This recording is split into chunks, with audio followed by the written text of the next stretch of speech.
Hello everyone.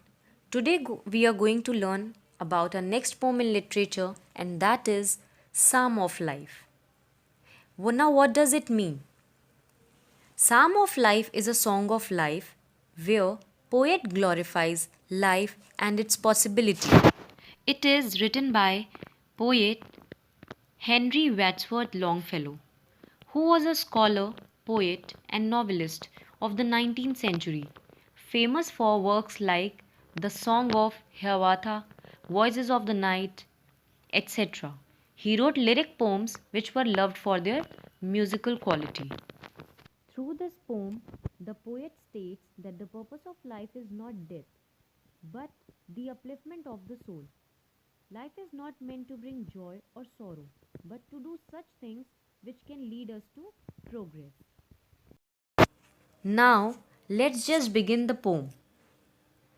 Tell me not in mournful numbers, life is but an empty dream. For the soul is dead that slumbers, and things are not what they seem. Here the poet asks us not to tell him in sorrowful verses that life is a hollow and meaningless dream. A person who spends all his time sleeping is already dead, and he assures that life is not worthless as it looks like, and it has much more potential than we think of. Second stanza. Life is real, life is earnest, and the grave is not its goal.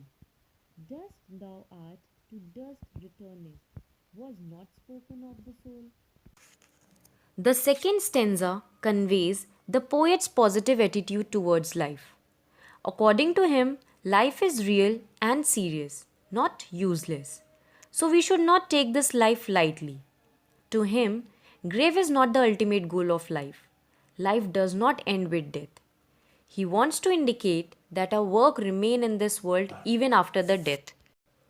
In the third line, he says, Dust thou art, to dust returnest. It is only spoken of the body, children, but not applicable to soul. Next stanza. In the world's broad field of battle, in the bivouac of life, be not like dumb, driven cattle, be a hero in the strife.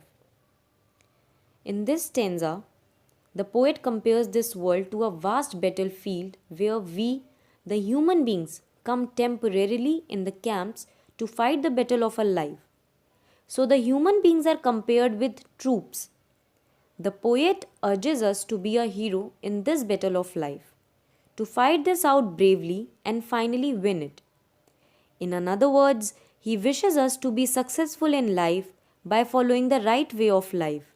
He doesn't like to see us like the dumb cattle driven by others, with no particular goal or direction.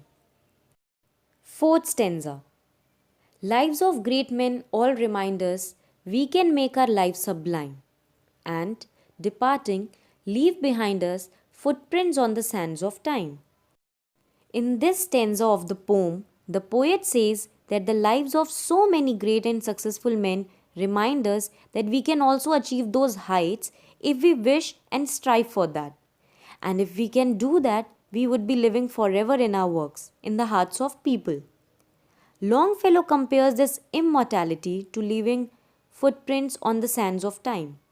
In other words, we will not be living forever here, but we can leave our marks on the infinite flow of time through our good work.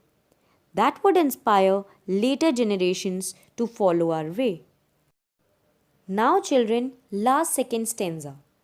Footprints that perhaps another, sailing over life's solemn main. A forlorn and shipwrecked brother, seeing, shall take heart again.